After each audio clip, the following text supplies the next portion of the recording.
소설가 구보 씨의 일위를 볼게요. 일단 이 구보는 박태원이라는 작가의 호입니다. 이 글을 쓰신 분이 박태원이죠. 자, 박태원의 호고, 그래서 이 소설은 자전적인 소설이다라는 걸 알 수가 있습니다.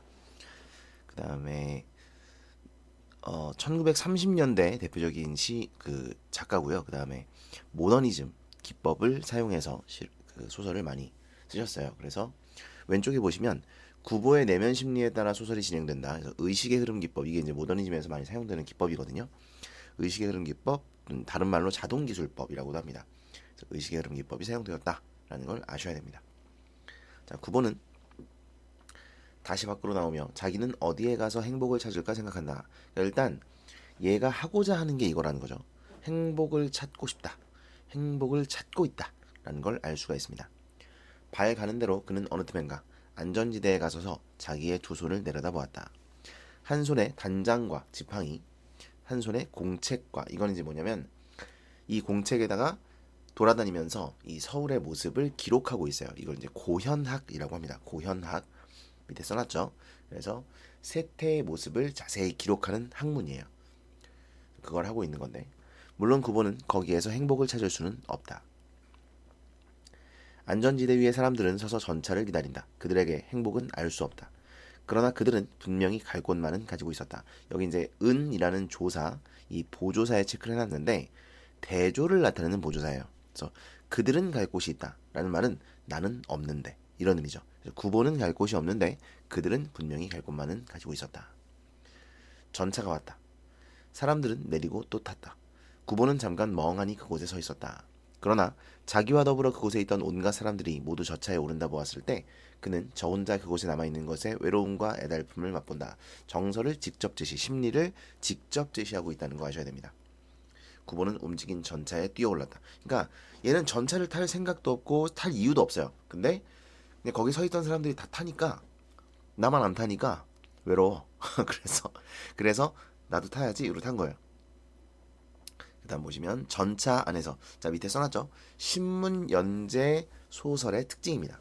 이렇게 소제목을 붙이는 게 특징이에요. 근데 얘는 이게 어떤 정말 소제목의 기능을 하기 때문에 이렇게 크게 소제목을 제시한 게 아니라 그냥 첫 단어를 소제목처럼 제시했어요.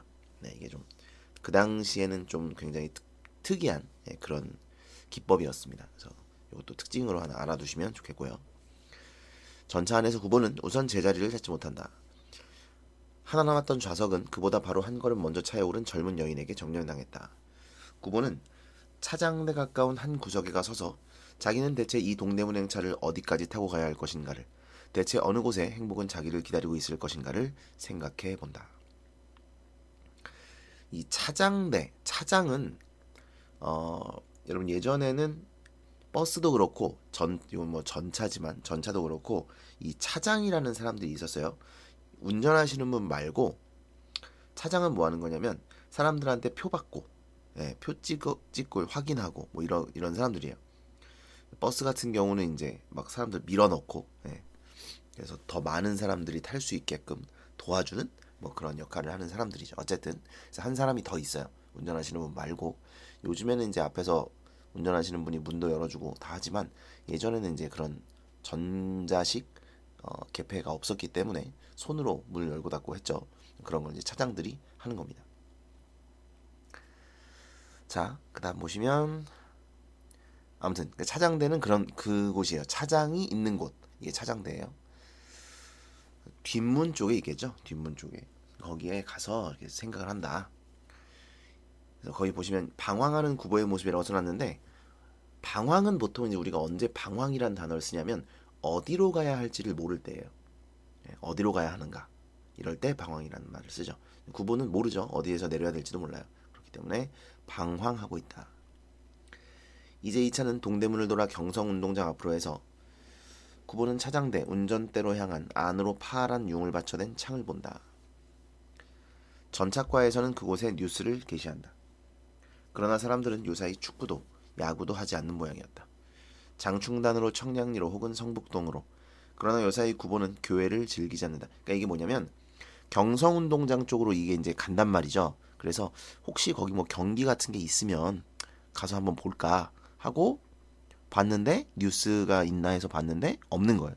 축구도 야구도 없나 보다. 그래서 거기는 갈 일이 없다. 그다음에 장충당, 청량리, 성북동은 이제 약간 서울 외곽이에요. 교회. 그러니까 지금은 장충동, 청량리, 성북동 이곳이 다 이제 도심이죠. 뭐 도심이라고까지는 할 수 없지만 아무튼 서울의 어떤 좀 복작복작하고 사람도 많고 뭐 건물도 크고 뭐 이런 곳이에요. 근데 예전에는 여기가 논밭이었어. 네, 논밭이었어요. 이게 1930년대니까. 그래서 교회예요, 교회.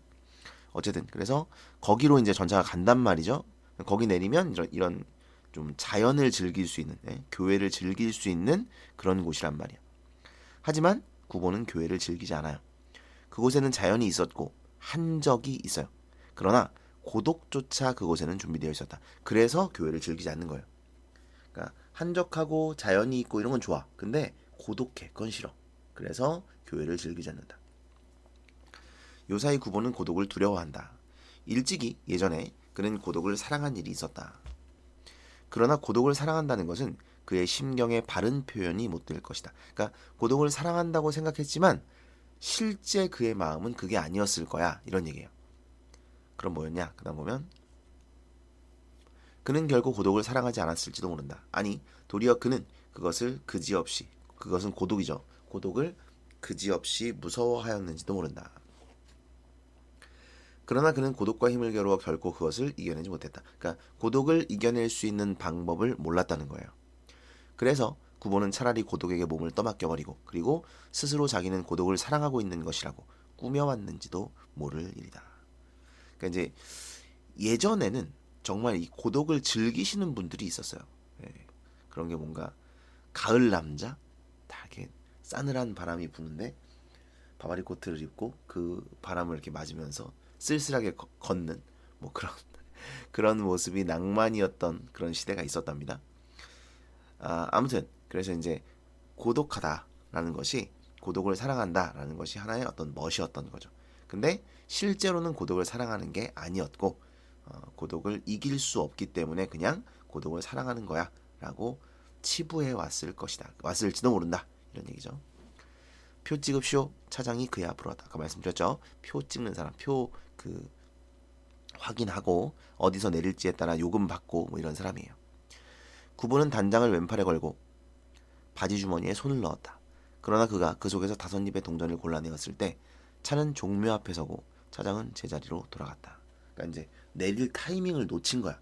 구보가 빨리 했어야 되는데 느려. 그래가지고 내릴 타이밍을 놓친 거죠. 차장은 제자리로 돌아가 버렸어요.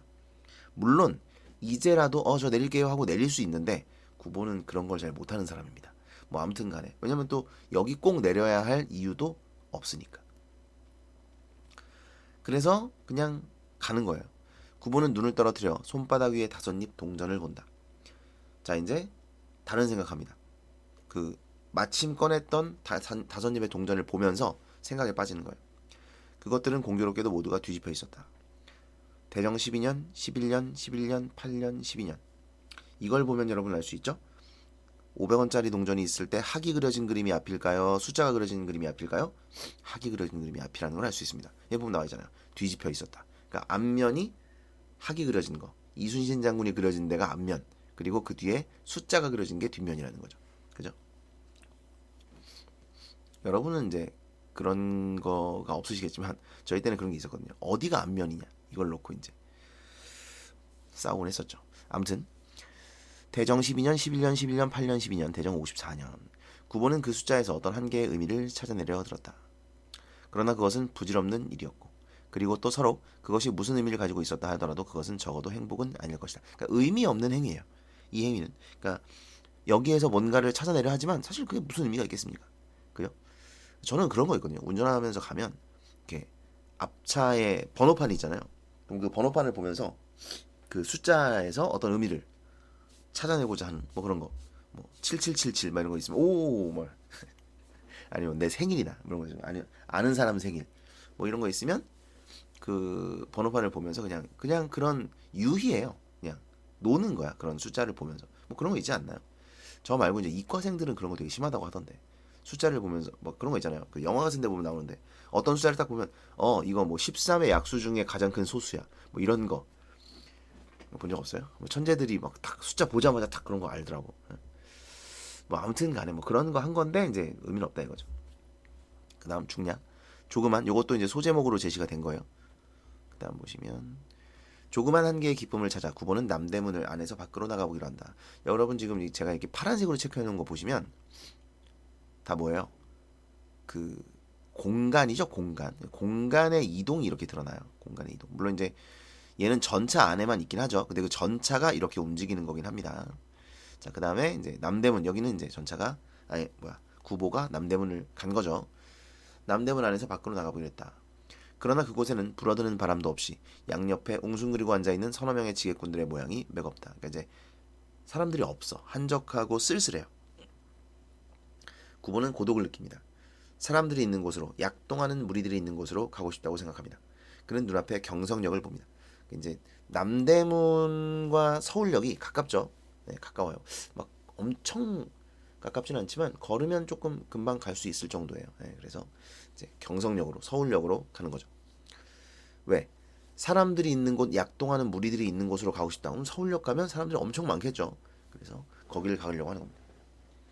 그곳에는 마땅히 인생이 있을 것이다. 이 낡은 서울의 호흡과 또 감정이 있을 것이다. 도회의 소설가는 모름지기 도회의 항구와 친하여야 한다. 근데 이제 서울이라는 도시에는 항구가 없으니까 도회의 항구라는 말은 다른 곳과 연결된 다른 곳으로 떠나고 사람들이 다른 곳에서 오는 바로 기차역을 의미한다고 볼 수가 있죠. 이건 비유적인 표현입니다. 이거 비유적 표현 쓰였어요. 그러나 물론 그의 의식은 어떻든 좋았다. 다만 구보는 고독을 3등 대합실 군중 속에서 피할 수 있으면 그만이다. 자, 그러니까 이제 소설가로서도 이런 기차역 이런 데를 자주 가봐야 된다는 거예요. 왜냐면 여러분 소설가들이나 이런 드라마 쓰시는 분들, 극본 작가들 이런 분들도 보면 다른 사람들의 삶을 많이 알아야 돼요. 네. 그래야 사람들이 이 상황에서 이런 생각을 하는구나라는 걸 알아야 다양한 인물들을 그려낼 수 있겠죠. 그렇지 못하면 다른 사람들의 삶을 모르면 맨날 하는 얘기가 다 거기서 거기에요. 왜? 내 생각만 피력하고 있는 거니까. 아무튼 뭐 그래서 이제 많은 사람들을 보아야 한다 이런 뜻이에요. 그래서 이제 소설가는 그런 도의 항구와 친해야 된다라는 이야기를 한 건데 거기다가 이제 거기 가서 많은 사람들을 보고 고독을 피하고 싶은 이런 마음인 거죠. 그러나 오히려 고독은 그곳에 있었다. 구보가 한 옆에 끼어 앉을 수도 없게 시리 사람들은 그곳에 빽빽하게 모여 있어도 그들의 누구에게서도 인간 본래의 온정을 찾을 수가 없었다. 자, 바로 군중 속 고독을 느끼고 이것이 바로 도시의 삶이에요. 도시의 삶. 도시의 사람들이 엄청 많죠? 그런데 옆 사람이 뭐 하는지 관심이 없어요. 옆집에 누가 사는지 관심이 없어요. 앞집에 뭐 윗집에 누가 살고 어떻고 이런 거 관심 없는 거죠. 그죠? 이런 게 도시의 삶이에요. 사람은 많지만 오히려 그 속에 고독이 있다는 것이죠. 그리고 지금 여기를 보면 대충 조금 알 수 있는 게 구보가 느끼고 싶은 건 결국 뭐냐면 인간 본래의 온정이에요. 인간 본래의 온정을 느껴야 고독을 좀 이렇게 달랠 수 있다, 없앨 수 있다 이렇게 생각을 하는 건데 인간 본래의 온정을 찾을 수가 없는 것이죠. 그네들은 거의 옆에 사람에게 한마디 말을 건네는 일도 없이 관심이 없죠. 오직 자기네들 사무에 바빴다. 그리고 간혹 말을 건네더라도 그것은 자기네가 타고 갈 열차의 시각이나 그러한 것에 지나지 않았다. 그네들의 동료가 아닌 사람에게 그네들은 변소에 다녀올 동안에 그네들 짐을 부탁하는 일조차 없었다. 그렇죠? 여러분도 그러시죠?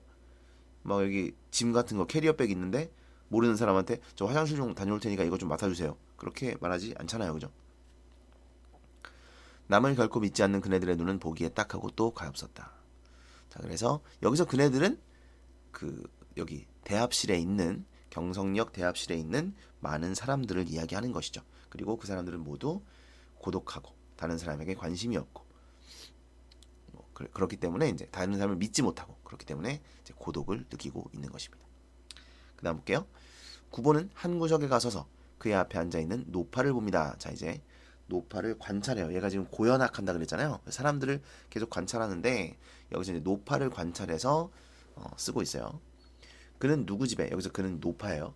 누구 집에 드나는 뭐라고 설명을 해야 될까? 다른 몸종? 네, 그러니까 종살이 좋다. 종살이를 하다가 이렇게 보시면 돼요. 그러니까 이제 다른 사람 집에 종살이를 하다가 이제 늙고 또 쇠잔한 몸을 이끌어 결코 넉넉하지 못한 어느 시골 딸내 집이라도 찾아가는지 모른다. 뭐뭐 하는지 모른다니까 이거는 저기예요. 구보의 생각이에요. 실제로 이 노파가 그렇다는 건 아닙니다. 구보의 생각.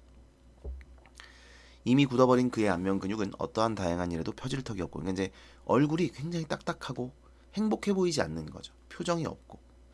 그래서 어떠한 다양한 일에도 저 표정이 펴질 것 같지가 않은 거예요. 딱딱하게 굳어 있어요. 그리고 그의 몽롱한 두 눈은 비록 그의 딸의 그지없는 효양을 가지고도 감동시킬 수 없을지 모른다. 물론 이건 구보의 생각이에요. 여러분, 이건 구보의 생각입니다. 그냥 무표정하게 앉아 있다가도 뭐 이렇게 좋은 일 있으면 막 해맑게 웃으시는 분들도 많죠. 네, 그냥 모르는 사람들 사이에 있으니까 그냥 이런 표정을 짓고 있는 것일 뿐이다. 이렇게 우리가 생각할 수도 있는데, 어쨌든 구보는 이제 이런 판단을 하고 있는 거죠. 노파 옆에 앉은 중년의 시골 신사는 그의 시골에서 조그만 백화점을 경영하고 있을 것이다. 여러분, 이 백화점은 그 디파트먼트가 아닙니다. 그런 어마어마한 백화점 경영이 아니고요. 슈퍼마켓을 이야기하는 거예요. 슈퍼마켓. 그래서 조그만 슈퍼마켓을 경영하고 있을 것이다. 그의 점포에는 마땅히 주단 포목도 있고 일용 잡화도 있고 흔히 쓰이는 약품도 갖추어 있을 것이다. 그는 이제 그의 옆에 놓인 물품을 들고 자랑스러이 차에 오를 것이다. 그러니까 이제 그 정도 자영업자니까, 그 당시에 자영업자면 뭐 성공하셨네요, 그죠? 그래서 자랑스럽게 차에 오를 것이다. 구보는 그 다음 보시면 그 시골 신사가 노파와 사이에 되도록 간격을 가지려고 노력하는 것을 발견하고 그리고 그를 업신여겼다. 이건 뭐냐면, 그러니까 이 노파는 좀 초라해 보이고 허름해 보이잖아요. 초라하고 허름해 보이니까 이 중년의 시골 신사가 이제 옆자리에 앉아 있는데 뭐 옷깃이라도 닿지 않으려고 자꾸 잡아당기고 막 이렇게 엉덩이도 그쪽으로 이렇게 좀 많이 안 가게 하려고 이렇게 한다는 거예요. 그러니까 되도록 간격을 벌리려고 하는 것을 본 거야. 그런데 그런 그를 보고 그를 업신여겼다는 거예요. 그럼 왜 업신여겼냐? 그러니까 이 시골 신사는 그 노파를 약간 뭐랄까 좀 안 좋게 생각하는 거죠. 뭐 좀 나쁘게 말하면 경멸하고 더럽다고 생각하고 뭐 이럴 수 있죠. 그죠? 그래서 어떻게든 안 닿으려고 하는 뭐 이런 거라고 볼 수 있잖아요. 그렇기 때문에 어떤 물질적 가치만을 가지고 또는 외면만 가지고 그 노파를 판단하는 뭐 그런 걸 이제 속물적 태도라 그래요. 물질적인 것을 가지고 모든 것을 판단하고 판단하는 그런 태도를 속물적 태도라고 합니다. 또는 이제 그런 것을 추구하는. 그러니까 다른 것보다 돈이 되면 하는 거예요. 이런 걸 이제 속물적 태도라고 합니다. 이런 속물적 태도를 비판하고 있는 것입니다. 만약 그에게 그 시골 신사에게 얕은 지혜와 또 약간의 용기를 주면 그는 3등 승차권을 주머니 속에 간수하고 1, 2등 대합실에 오만하게 자리 잡고 앉을 것이다. 이제 허세가 있다는 얘기예요. 뭐냐면 보시면 여러분, 대합실은 사람들이 열차를 기다리는 곳이 대합실이거든요. 근데 그 대합실도 지금 나눠져 있다는 거야. 3등 대합실과 1, 2등 대합실이 나눠져 있어요. 그래서 3등 칸에, 그러니까 이제 3등 칸이 안 좋은 칸이겠죠. 1, 2등 칸이 좋은 칸이고, 좋은 칸에 타는 사람들은 좋은 곳에서 대기를 하고 안 좋은 칸에 타는 사람들은 안 좋은 곳에서, 안 좋은 곳이라고 해야 되나? 아무튼 자기들끼리만 이렇게 대기를 하게 하는 거죠. 그러니까 1, 2등 대합실에 있는 것 자체가 나는 1, 2등 승차권을 가진 부유한 사람이다. 뭐 이런 걸 나타내 주는 거죠. 그러니까 허세예요, 허세.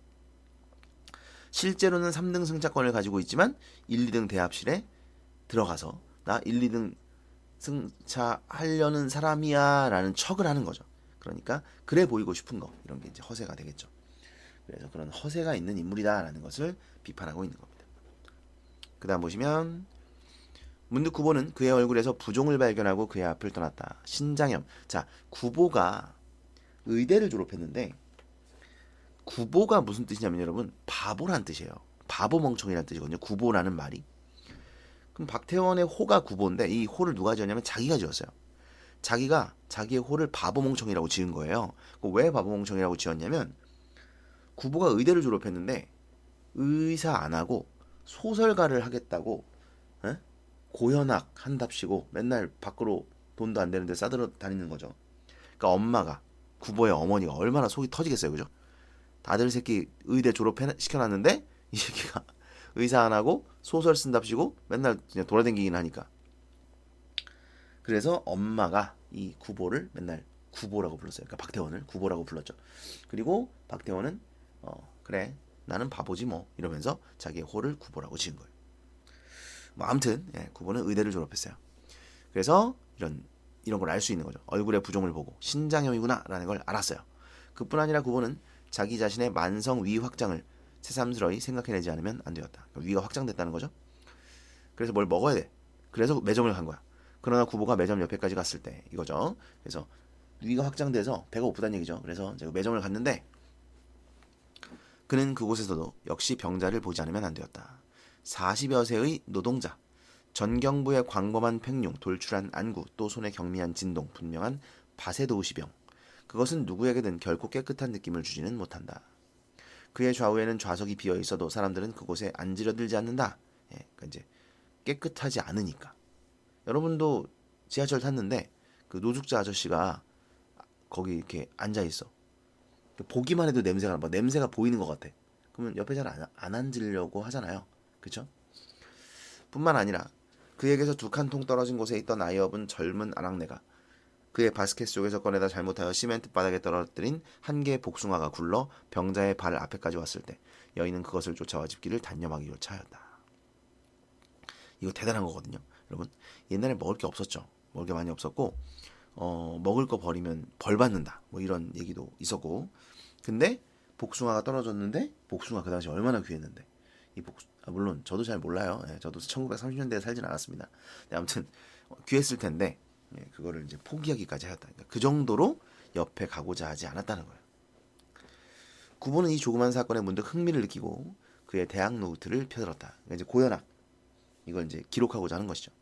그러나 그가 문 옆에 기대어 섰는 캡쓰고 린네르스멜이 양복 입은 사내에 온갖 사람에게 의욕을 갖는 두 눈을 발견하였을 때 이게 이제 사복 경찰이에요. 순사. 그러니까 이제 이건 뭐냐면 그 당시에 일본 순사들이 사복을 입고 사람들 틈에 이렇게 껴가지고요. 사람들을 감시했어요. 그러다가 뭐 좀 이상한 게 보이면 슥 가가지고 당신 뭐야? 이러면서 이제 끌고 가는 거죠. 이런 일들이 많았죠. 그러니까 이제 이런 걸 자꾸 사람들을 힐끗힐끗 보면서 이런 걸 쓰고 있으면 걔가 와가지고 노트 좀 봅시다. 그러면서 해가지고 이제 또 문제가 생길 수 있죠. 그래서 거기다 얘는 또 조선 사람이니까 더욱 문제가 생길 수 있겠죠. 그래서 그곳을 떠나는 거예요. 일제 감시와 억압 이런 시대적 상황을 알 수가 있습니다. 구보는 또다시 우울 속에 그곳을 떠나지 않으면 안 되었다. 됐죠? 자, 정리를 한번 해볼게요. 자, 정리를 했습니다. 갈래는 중편 소설이에요. 심리 소설이고요. 세태 소설이다. 그러니까 이제 길이로 치면 중편이고 구보의 심리가 주로 드러나는 소설이기 때문에 심리 소설이라고 하는 거고요. 그 다음에 세태를 자세하게 묘사하고 있어요. 그래서 세태 소설이라고 할 수가 있고 도시 소설 뭐 이건 아시겠죠? 모더니즘 소설이다. 그래서 의식의 흐름 기법이 사용됐다고 말씀을 드렸죠. 밑에 나올 거예요. 성격은 세태적, 심리적, 묘사적. 하나 더 추가해 줄게요. 자전적이에요. 자전적. 아이고. 그래서 소설가가 자기 이야기를 박태원이 자기 이야기를 쓴 거라는 거죠. 그다음에 시점, 요거 중요합니다, 여러분. 시점 중요해요. 전지적 작가 시점이에요. 1인칭 주인공이 아닙니다. 구보가 주인공이지만 나가 나오지 않아요. 그러니까 이건 전지적 작가 시점이라는 걸 꼭 기억하셔야 됩니다. 좀 특이하긴 한 게 원래 의식의 흐름 기법이 사용될 때 보통 1인칭이 쓰이는 경우가 많거든요. 1인칭 주인공이. 근데 얘는 전지적 작가 시점인데 의식의 흐름 기법이 사용이 됐죠. 배경은 1930년대 경성이고요. 주제 1930년대 무기력한 문학인, 여기서 무기력한 문학인 구보 박태원이고요. 되게 무기력해요. 무기력한 문학인의 눈에 비친 경성의 모습, 행복을 추구하지만 찾을 수 없는 현실에서 느끼는 고독감을 다루고 있습니다. 특징은 의식의 흐름 기법 사용, 가장 중요하다. 그 다음에 원점 회귀형, 여로 형식이다. 원점 회귀는요, 그 만세전 배우신 분들은 아마 들어보셨을 텐데, 출발한 곳으로 다시 돌아간다는 뜻이에요. 이게 원점 회귀입니다. 출발한 곳으로 돌아간다. 그래서 구보가 집에서 출발해서 집으로 돌아가거든요. 그래서 원점 회귀형이다. 그 다음에 여로 형식이라는 건 여행 경로가 드러난다는 거죠. 그래서 아까 말씀드렸듯이 그 이동 공간, 어디서 어디로 이동을 했다. 이런 이동 공간들을 알아두셔야 돼요. 그래서 공간의 이동에 따라 사건이 전개된다. 그 다음에 자전적 소설이라는 것도 말씀을 드렸습니다. 자, 그래서 이 소설에서 제일 중요한 거는요, 공간의 이동과 심리예요. 예. 그래서 구보가 이 심리를 드러내는데 그 심리가 어떠하다, 또 어떻게 뭐 달라진다, 내용이 어떻게 달라진다, 이런 거를 심리와 공간적 배경의 변화, 요것들을 좀 주의 깊게 보셔야 되겠습니다.